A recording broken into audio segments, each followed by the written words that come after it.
Alright, let's get right into it. I was going to do a funny skit, man. I had everything planned out. And I found some terrible, terrible news about someone I'm beginning to love, and I really respect this person. And this guy's incredible from what he's been through, but he hasn't been disfellowshipped yet. And he put out on Stewart's latest episode that his name's Honest Conscience Dave, and his when he was waking up to the truth about the truth, his ex-wife got wind of it, or his wife left him. 25 years, man, and you know, that's what we were taught, but she just killed herself, man. And, you know, they're finding notes about Armageddon and shit like that, dude. It just took all, like, I had to redo the video, man. It took all the wind out of my sails for comedy, dude. It's just the reality of it, you know. I told someone out at work today, man, that how this mom so many months ago, like, killed her entire family and family freaking dog, you know, because if you die before Armageddon, and then you're going right to paradise, and there's like no, you know, it's a straight shot and whatever. It's just sick, man. I'm gonna put some stuff on the next one about some the vast apostate army doing suicide prevention now and stuff. And there's a new younger guy, man, Bethelite, that's starting a channel for that. It's needed, man. Let's see how some of this can happen, man. So the first one I'm going to do is called the Abilene Paradox, and I'll put up these. The blue is in my right. You know, I'm paraphrasing everything, but the blue is how it relates to the Watchtower. This is in 1974. This was a management expert, Jerry B. Harvey. He wrote an article called "The Abilene Paradox." The preferences of many or all, the Abilene Paradox, the management of agreement. That's the article he wrote. And this is where people decide on a course of action that is counter to the preferences of many or all of the other folks in the group. It's a breakdown in the group communication that shows itself in a group member. It could be one group member, more than one group member, or a bunch of them. They think that their own opinion and preferences are against everybody else's. So if I saw Joe in the Kingdom Hall from Runaway Slave, or my buddy Honest Conscience Dave, whose ex-wife just killed herself, they might be thinking like me, man, but I don't know that. I assume everybody else is not thinking like I am. They don't see, I might notice something wrong in the Kingdom Hall, and I'm like, that's not right. Or I know on the memorials, I always felt when we were passing the wine and bread, I felt an evil presence. And I felt an evil presence just being there. Right when I walked in, even as a kid, I always did. But I never thought anybody else thought the way I did. It never even dawned on me. So they don't raise objections. Common phrase is an individual's desire not to rock the boat. We've all heard of that. It differs in groupthink. In individual group members privately agree to the nature of a problem facing the organization. So you just keep your mouth shut. So it's an inability to manage agreement. All right. So there is no action that is counter to the preferences of many or all the other folks in the group. And I wrote, it's a snitching culture that the Watchtower creates. So does Scientology. You'll get they'll rat you out. Mothers rat out kids, husbands, wives rat out each other to the elders. And this is on purpose so that you, even if you thought somebody might, if you so you don't think anybody else thinks like you, but even if you did, you would have to be careful of what you said because you would be ratted out. So that puts the kibosh on it even further. And so you can never be in a position to manage anything, any thoughts that someone else might have collectively. You're not in it to do any actions at all, even in outside of the Kingdom Hall, because it's the loaded language that's used. So that's the Abilene Paradox. You're going to add all these things up on top of each other. And this is how long years of depression. How long can someone be depressed for, man? How long? We know in the Watchtower, I know this is in Mormonism now too, Scientology, that it starts early. Can you do enough? Are you doing enough for Jehovah? Are you doing all you can? Are you doing enough? In Mormonism, it's salvation is by grace after all you can do, along with all you can do.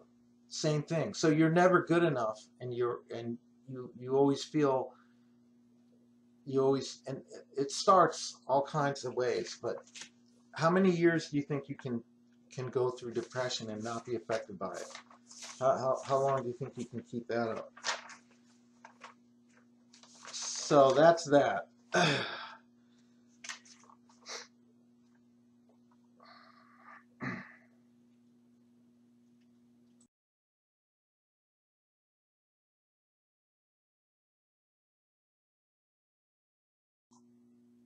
All right. The second tactic. I love this guy, man. It's called Milieu Control. Milieu, I think. Milieu Control. This one's from 1989.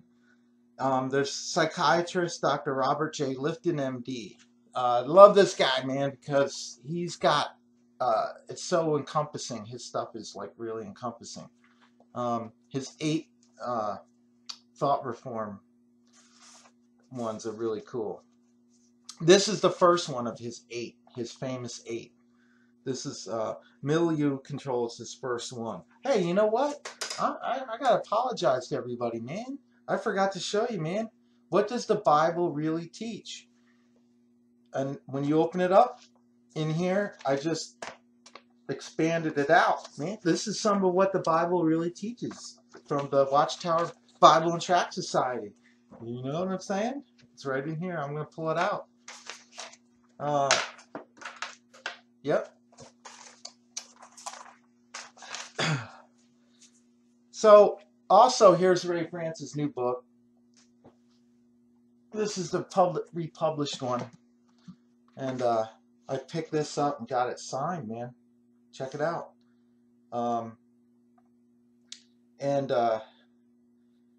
Yeah. Deborah Dykstra signed this for me. And she put John 14:6 down, which I'm going to check out. I didn't notice she did that. Pretty sneaky of her to do that. I wonder what that says. I'll have to look that up. And I'm not going to look it up under the New World Translation of the Unholy Scriptures either. Heck no. It says, to Daniel, may God bless you and watch over you always. That's nice. 10:6:18. That's a hefty book. You know, you could hit one of the governing body members over the head with that one. Maybe wake them up a little bit, you know. All right. Oh, this is another cool book. I met this guy, man. His name is Montel Peterson. I haven't read it yet, but his whole thing is he's got fire in the belly and everything. Young man, not too young, but probably 30, and African American fella, and He prayed with me and everything. His whole thing is the Holy Spirit. Use that. Use the Holy Spirit. Instead of, you don't, his whole thing is this other stuff is all secondary. Use the Holy Spirit. I can't comment on it more than that because I haven't read it. But I agree with him. So this one is control the human group's environment and communication using social pressure and group language. And in the blue, it says, I wrote, this is how publishers, that's what we are in the Kingdom Hall, the Jehovah's Witnesses, we're called publishers. We don't publish anything. We go around and we take the publications to sell them that the Watchtower Bible and Tract Society makes. We take those and we sell them for them, or we buy them first and then we sell them to try to recoup our money back. And we're all poor anyway, so we need every dime, dollar we can get. But we're not publishers. They're the publishers, the Watchtower Bible and Tract Society. So we take the publishers, we take one another. We promote cognitive changes in individuals, members. We feel superior to others that are not in the organization. This limits alternative viewpoints and increases group reinforced prejudices. Group members devalue others without logical or rational justifications. And group members cannot, we could not have any independent thought. And I'm putting that in quotes because the Watchtower actually writes that. We can't have independent thought. You can't have independent thought. If you watch enough ExJW stuff, they'll show you those exact. I'm not going to put them up, but you can go to jwfacts.com and you'll see. Type stuff in, you'll see. That's what that's what we read all the time. We're not allowed to have independent thought because that would threaten the Jehovah's earthly organization, the only one he is using on earth. I don't say the name because that was the last name of that I had to get over mentally, that trigger word for me. And I just say Jehovah's because they're not using, that's one of God's names, Jehovah is. They're not using it in any kind of respectful way. Not the publishers, not us, the Watchtower itself, the rulers. They're not using it to really mean God anyway. So why should I say Jehovah? I'm not going to say that. I'll say Jehovah. So back to the white. The results in significant isolation. I put that in bold and underlined. Significant isolation. This is the result of this Milieu Control from surrounding society. It includes dogma, protocols, innuendo, slang. The Mormons and JWs, the slang they use is worldly. That's everybody who's not in a JW or Mormon. They're worldly people. And in Scientology, it's WOGs. W-O-G-S, WOGs. L. Ron Hubbard made that word up, WOGs. That's what they call them. So these are the slang we use to devalue other people. So in pronunciation, we had our own pronunciations of words. Group members can identify one another. Lifton uses the term to describe mind. He used this milieu of control to describe brainwashing and mind control. Since then, it has branched out to include to describe other things as well. Because worldly people are less valuable than we are, and this makes us intellectually superior. We felt superior, and intellectually we felt superior. It limits alternate points of view and becomes a self-fulfilling prophecy. We make it happen. Of group members automatically, and I put that in bold and underlined, devaluing others and their intellect who are separate from the group. it becomes automaticity. Our brains are elastic. It becomes an automatic mental reflex, like muscle memory, but brain memory. We automatically just do it. We don't even think about it. It becomes automatic. It includes other techniques in restricting members from the outside world. Like it makes critical, rational judgments about information impossible. So even if you give us information, it doesn't work either. And you notice that with the videos that you'll watch. People confronting us at cart witnessing and stuff. So it includes that as well. So in Blue I wrote information about the Australian Royal Commission on the JW child abuse cover-ups and the 2 witness rule. This justification is located within the Shepherd of the Flock of God book that the elders have, and that's written and provided by the Watchtower Society. People told them about that, and same diff. It didn't work. So, yeah. We're going back in memory lane, man. I'm going to take you back before memory lane. All right, I got to do it. I just got to do it, man. Got to do it. All right. Having a little trouble. Yep. Look at that. Purple triangles. This is about the JWs in Nazi Germany. Respect Jehovah's authority. And look, man, these are going back. Remember these? How about the new World Society in Action, 1954 film? Yeah. Got to have that. The public, look, man. One thing I learned about Scientology too with L. Ron Hubbard is the amount of bullshit these guys put out, man. I mean, he was the most prolific writer of all time. Nobody's beaten him. He just wrote like a nut. They think he had some kind of brain thing that made him do it, that he couldn't stop. So, but they pull out, you just keep throwing out this stuff and it piles and piles and piles up. So when you try to find us underneath all this stuff, man, we're buried in it. We're buried in it year after year. We're getting bullshit just piled on. Publications. We're totally immersed in it. And now you got, and the Watchtower Society, and they all do it. Publications, man. The Pearl of Great Price and the Mormon Bible and Book of Mormon, and then their other one, and then they got this, they got that, they got this, they got that. You know, and it's all based in the Bible somewhere. The Bible somewhere. Don't trust it, because the guys, they change some of it. You can't trust the Bible, right? But so that's why we have to have all these other things, man, to fill in the gaps, you know. Then Charles Taze Russell, he blocked Rutherford in his will to write publications. Pretty crafty, man.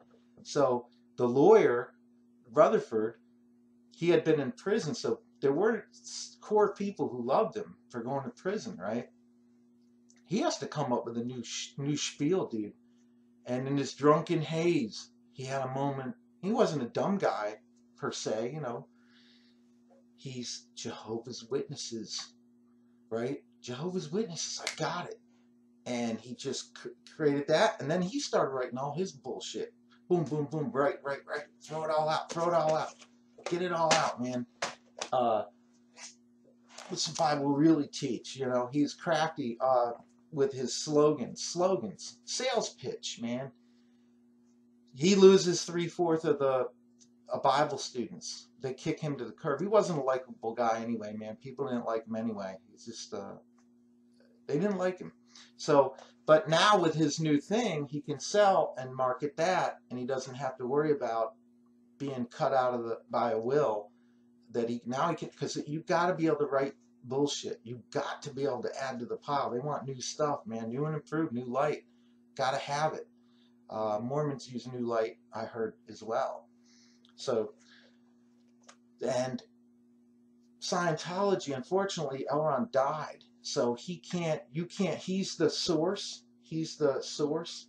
Without him, they don't have New Light in Scientology, so that you can't keep coming out. David Miscavige, the guy in control now, he can't just come out writing stuff. He's got to research and try to find some of L. Ron's old writings or scribblings, something, to come up with new stuff. He can't just come up with new stuff. He's not source. L. Ron Hubbard was source. So when you have that kind of scenario, then you have a death of the cult, a slow death, because you can't do anything. You can't provide new and improved, new light. So yeah, let's go to the next one, man.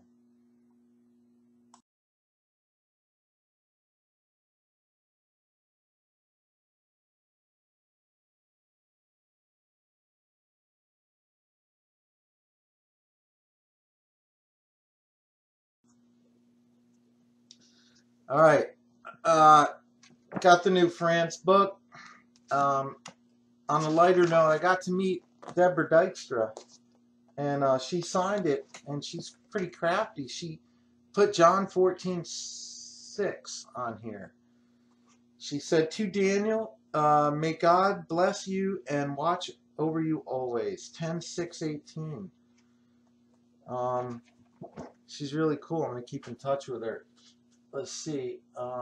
Let's get a real Bible here. Let's get a real Bible. All right. John 14:6. Let's see what that says. John 14:6.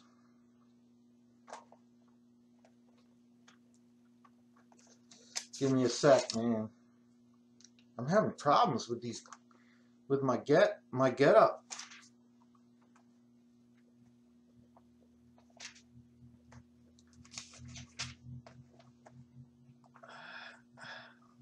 All right, it says, Jesus said unto him, and this is Jesus talking right here, I am the way, the truth, and the life. No man cometh unto the Father but by me.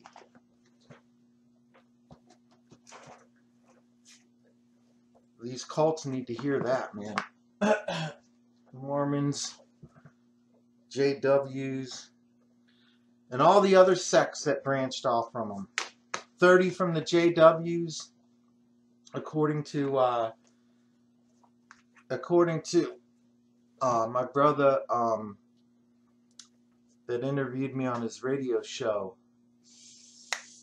Darn nominal aphasia, Gus, brother Gus.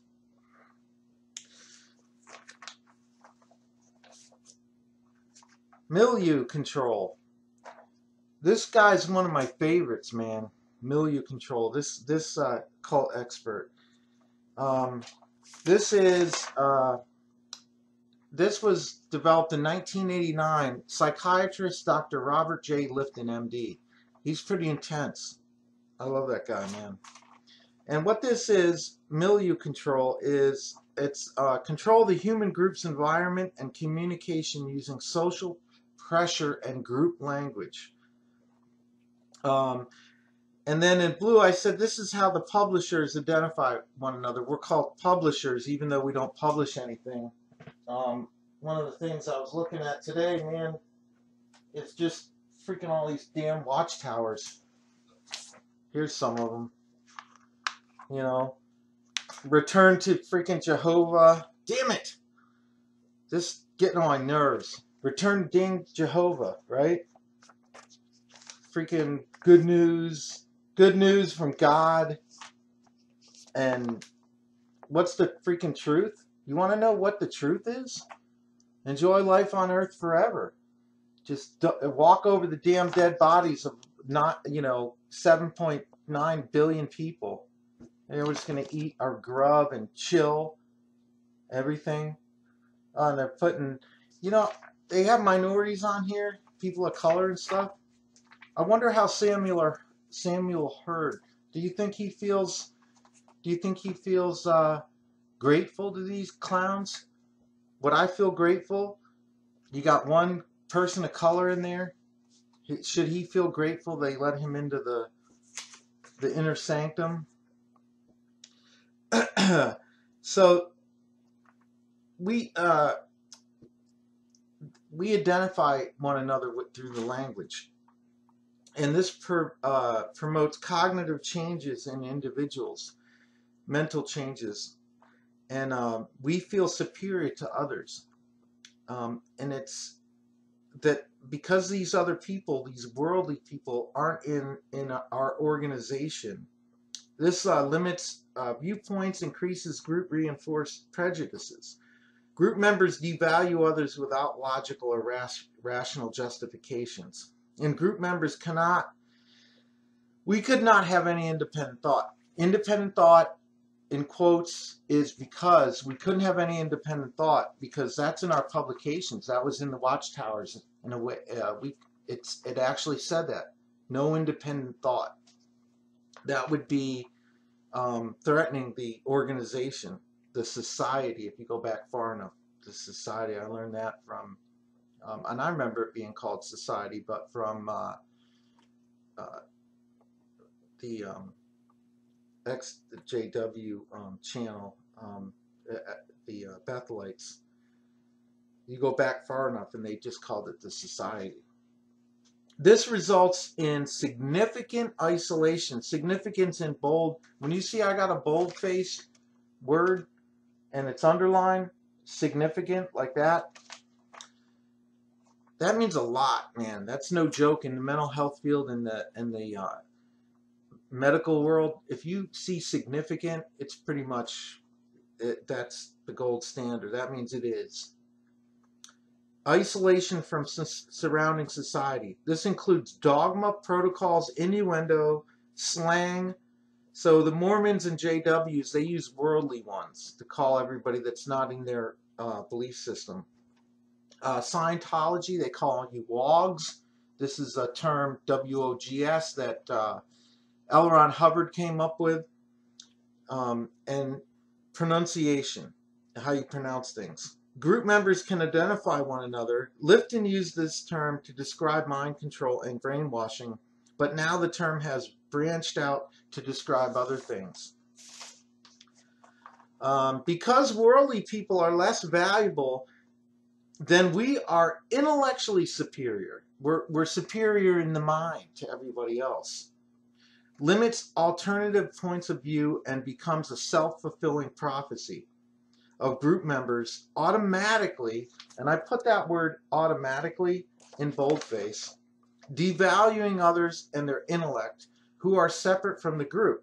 Includes other techniques in restricting members from the outside world, like make critical, rational judgments about information. Automatically, that's in bold and underlined because our brains are elastic. And even when we age, they're elastic. Yeah, we can't learn a language as fast. The elasticity is not as great as when you're young, but it becomes automatic, just like muscle memory when you're playing an instrument.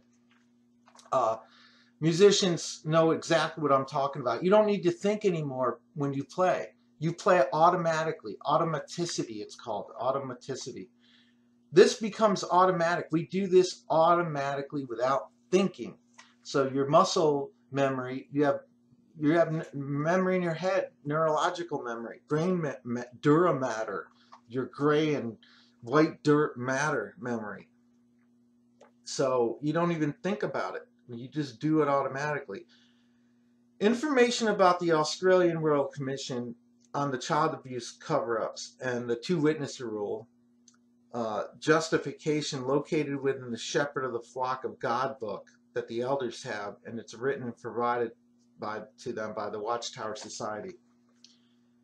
This is why at cart witnessing, when someone mentions the Royal Commission on Child Abuse and the Watchtower Society, the Australian Royal Commission, they don't want to hear it. Automatically they are cutting. They're better than you. You're not going to get through this milieu of control.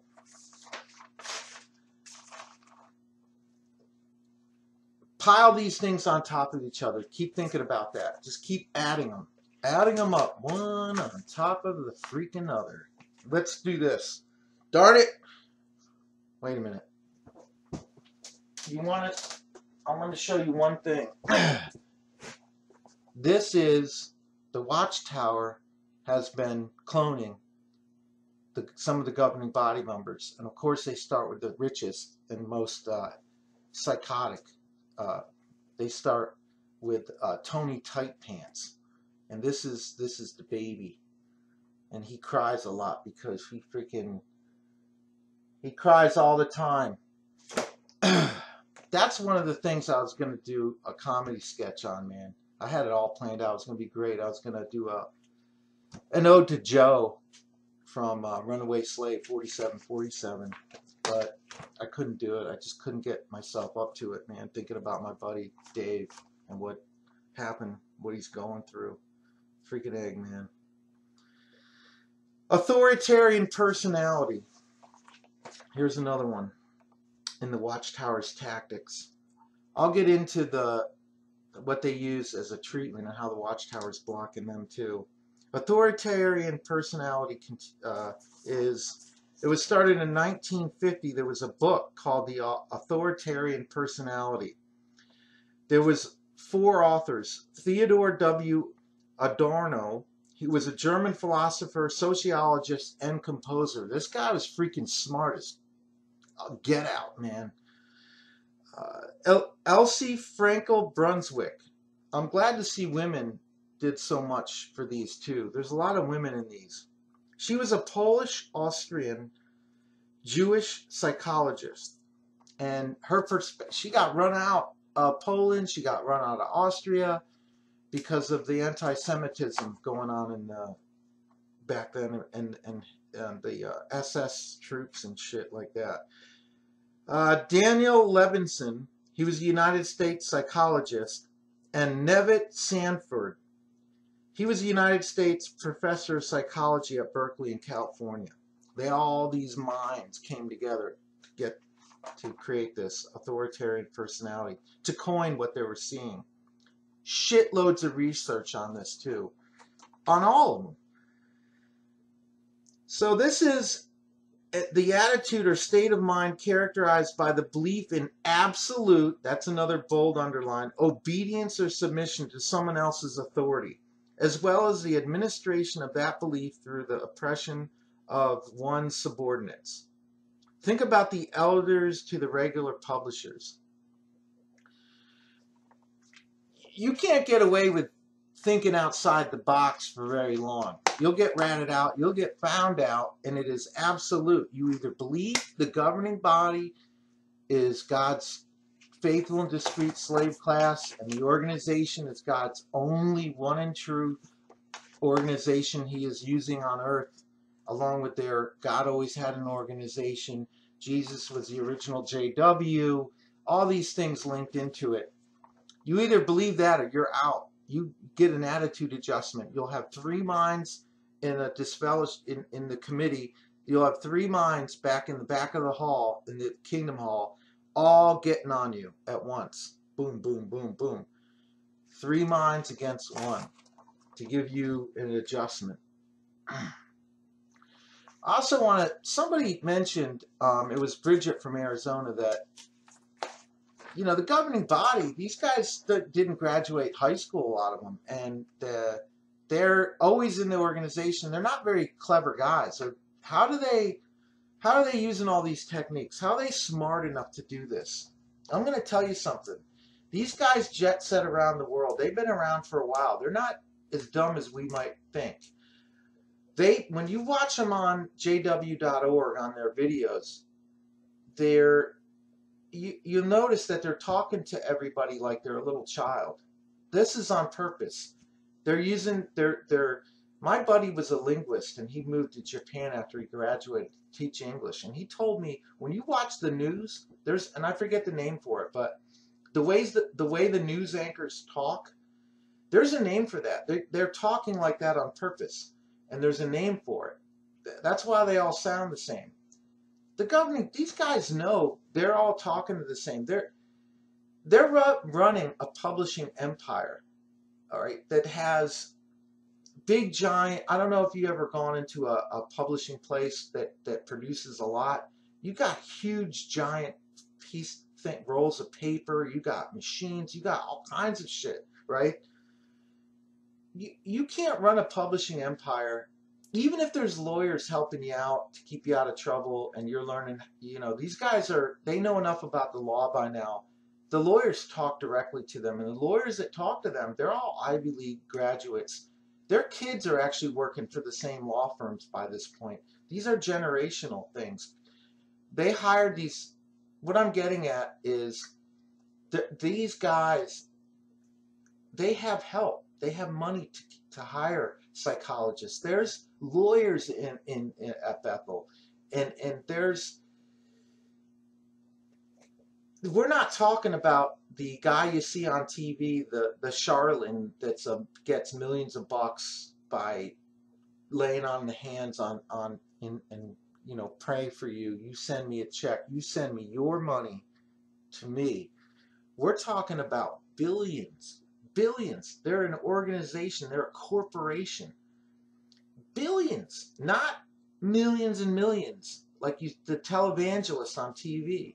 This is a big empire, huge empire. Real estate out the yin yang, all kinds of shit.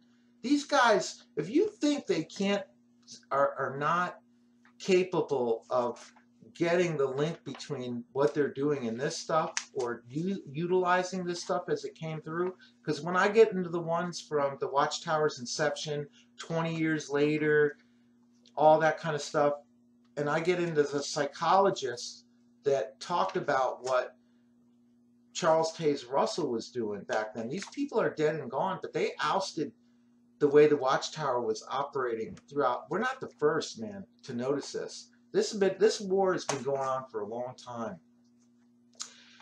The governing body knows the history. They know all this shit. People, they've been sent this. They've been sued or attempted to be sued. This is what's going on in Mormonism right now. There's a high-level bishop that took off, and he's saying that his generation has racketeering charges against Mormonism. That's why they're coming out with their 13 letters to show the younger generation the history that they denied, the polygamy, the marrying other people's wives when you send them off on a mission, right? Telling the women that Joseph Smith did this, telling the women that you know, an angel was going to kill them if they didn't, you know, marry him. That organization is coming clean, but they're hiding. You got to know where it's on their website, but you got to know where it is to access it. But these letters are coming out, and they're spinning it, and just it's a real sick situation. But don't think for a minute that they don't know this shit, man. Sorry about that. Let me jump back into this. So usually it applies to people who are known to be authoritarian, strict and oppressive personality towards people under their charge. So the Watchtower president, Nathan Homer Knorr, was a great example. This guy was a great example for this. Governing body members are some overzealous elders. So in psychological terms, it's the strict superego that controls a weak ego, and the weak ego is unable to cope with the strong id impulses, causing intrapsychic conflicts, causing personal insecurities, resulting in a victim's superego to take on an externally imposed conventional norm, and that's called conventionalism, and to the authorities who impose these norms, and that's called authoritarian submission. In how this come about is in child development is created in this is created in the first few years of life. So if a child has a child strongly shaped by their parents, and if they have parents that are domineering, they threaten the child harshly, they demand obedience to conventional behavior and they use threats. This creates this kind of personality, this authoritarian personality. Parents who are preoccupied with social status and show this to their child in the form of rigid and externalized rules. Check this out. The Watchtower videos on children not being able to play with their instruments, their toys, their beloved toys, all that kind of stuff. That's an external source that the parents are showing. The cartoons the Watchtower is using, the parents show their kids this cartoon. And what happens is, moving up in the congregation, getting higher and higher status, giving more of your life to the organization, and the family ends up not getting the time. Even your vacations are used going to the fucking, going to the, riled up by this stuff, going to the convention, district conventions, which we now know make them millions and millions of dollars, even charging for parking, which I told my wife that today, and they use scriptural basis for charging you for parking. You can do more in Jehovah's organization. Are you doing all you can in Mormonism? So the child suffers is another bold underlined word. The child suffers the child has suppressed resentment and aggravation towards the parents, anger, and the years go by. Then the child switches, something clicks, right? And they learn to, they idealize and have reverence toward their parents that are doing this. This is twisted. So this is why we have so many narcissists in the kingdom halls and in the Jehovah's organization, earthly organization. Do you remember the beatings we got? If we fell asleep on Sunday's 2-hour meeting, we got dragged down the hall. And the Watchtower Society, they advocated and they condoned this behavior. And I told a story on one of my other videos. My brother, my strong older brother, man, I looked up to, physical giant. Watching his face as he got dragged down the hall, the aisle of the Kingdom Hall, the terror on his face, and now I'm learning this psychology stuff.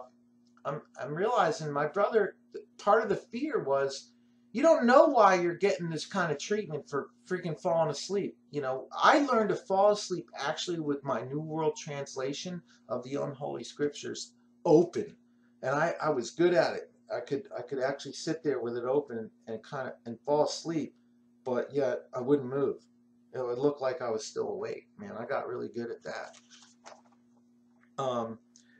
So my brother didn't know, like, it doesn't match. The treatment you're getting doesn't match, right? And this fear, part of his fear wasn't the beating. My brother can handle physical stuff, man. It was that mental thing going on. That whatever that is, bro. And I'll never forget his face, right? And it's not love. It's child abuse. This is child abuse. That's plain and simple. And I remember watching a ExJW's activism channel, and they said about when they took their kids out to beat them, because their Kingdom Hall was located in a residential neighborhood, like in a community with neighbors and everything, the neighbors complained. They could hear the kids getting beat, so they couldn't beat the kids out front anymore. They had to, I don't know what they did, I'd have to watch it again, but they put the kibosh on that. The neighbors did it. So this is crazy, man. Adolf Hitler used this. If Adolf Hitler knows about this and commented on this and had his own theories about this, you think the governing body doesn't, they're just too dumb to know this stuff? Adolf Hitler said what was happening, his whole thing on this was, the child has feelings of inferiority and insignificance. So that equals a central neurotic trait that develops. And this shows itself as aggression to overcompensate these feelings. And my words is, if you can't beat them, join them, right? So Adolf Hitler says, the authoritarian needs to maintain and prove superiority over others, and rooted in a view, worldview that others are enemies and empty of equality, empathy, and mutual benefit. That's a better, that pretty sums it up pretty damn good. Even though Adolf Hitler was a nut, that guy was no joke. If you do some research on him, he used to get into gun fights, knife fights at bars. The guy was before he started getting he had some kind of degenerative disease that destroys your body and mind. But and he wouldn't listen to his generals. But before that, the guy was a tough dude. He wasn't, and he's a smart guy, maybe even a genius. I don't know. But anyway, that's the Authoritarian Personality by Theodore, by those 4 psychologists. That's that. I'm going to leave it here. It's getting kind of long, and I'll see you on the flip side. I'll see you on the next one, and I'll get into more of what the Bible really teaches. I'll keep going with that and break it down all in here for you. According to the JWs, what the Bible really teaches. Adios, amigos. Take it easy.